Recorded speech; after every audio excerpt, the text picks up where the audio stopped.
This is TechCrunch.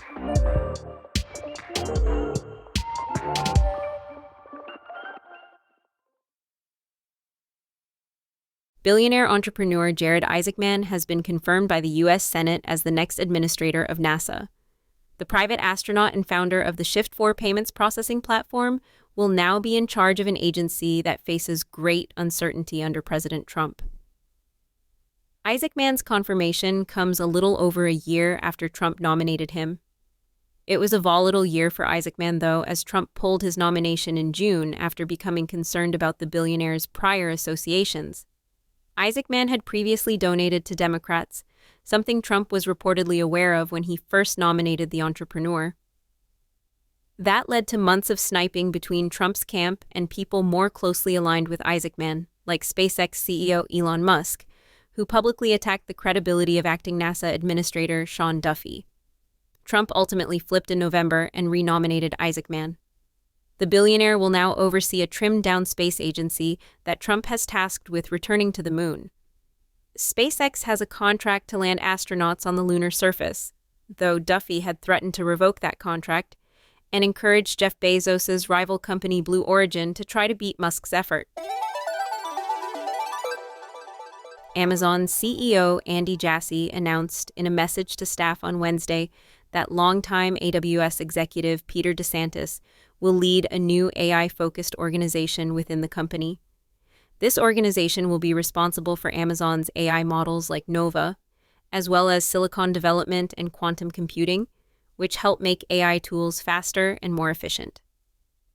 DeSantis has spent 27 years at Amazon, including 8 years as an SVP for AWS, the cloud provider that powers about 1/3 of the internet.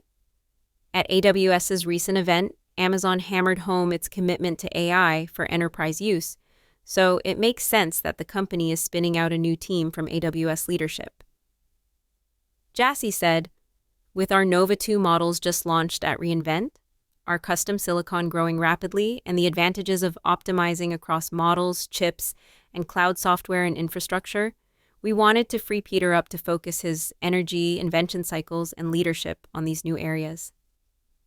Amazon's increasing emphasis on AI comes at a time when the company is eager to strengthen its foothold in the AI race, perhaps more through investments than its own innovations. Last month, AWS announced a $50 billion investment in the U.S. government's AI infrastructure. Amazon is also reportedly in talks to invest $10 billion in OpenAI and has already invested $8 billion in OpenAI rival Anthropic. YouTube is pulling its data from Billboard for use in the publisher's industry-leading U.S. music charts. The decision is in response to a recent change Billboard made to its ranking formula, which continues to add more weight to paid, on-demand streaming compared with ad-supported free streaming. Billboard justified its decision to adjust its age-old formula by saying that the change will better reflect an increase in streaming revenue and changing consumer behaviors. In other words, streaming now matters more than buying albums or songs, so it wants its charts to reflect that. However, YouTube doesn't like the new formula because it doesn't want there to be much differentiation between free and paid streams, especially if the changes are meant to reflect how consumers today are enjoying music.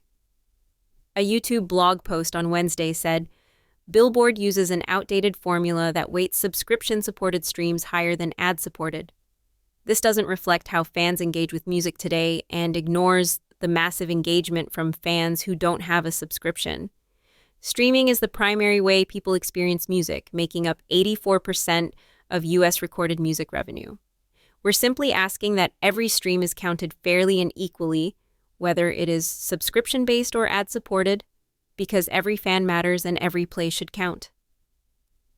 The ranking changes will be reflected starting with the charts published on January 17th, which will include data from January 2nd through the 8th. This will impact the Billboard 200 lists and genre-based album charts.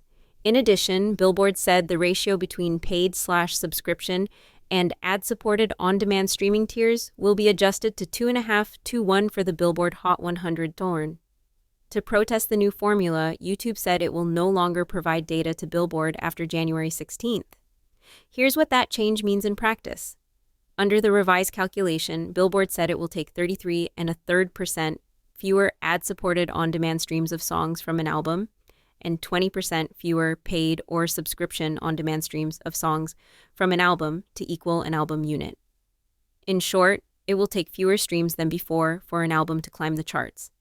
This is a win for streaming in general, but not necessarily for YouTube. Here's why. At present, the formula Billboard uses defines an album unit, the standard measurement for chart rankings, as one album sale. It counts 10 individual songs from an album as one album consumption unit as well. On the streaming side, it currently says an album unit equals 3,750 AD-supported streams or 1,250 paid or subscription official audio and video streams.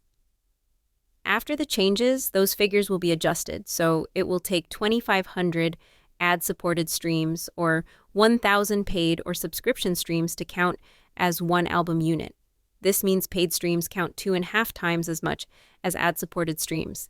While that's less of a gap than the current 3-to-1 ratio, it's still not what YouTube would prefer seeing here.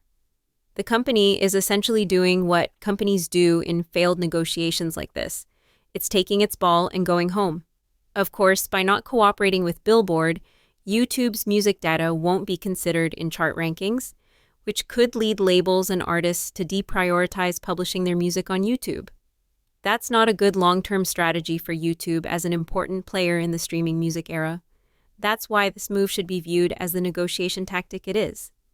YouTube's announcement concluded by saying, "We are committed to achieving equitable representation across the charts and hopefully can work with Billboard to return to theirs." That's it from TechCrunch. For more tech stories like these, go to techcrunch.com.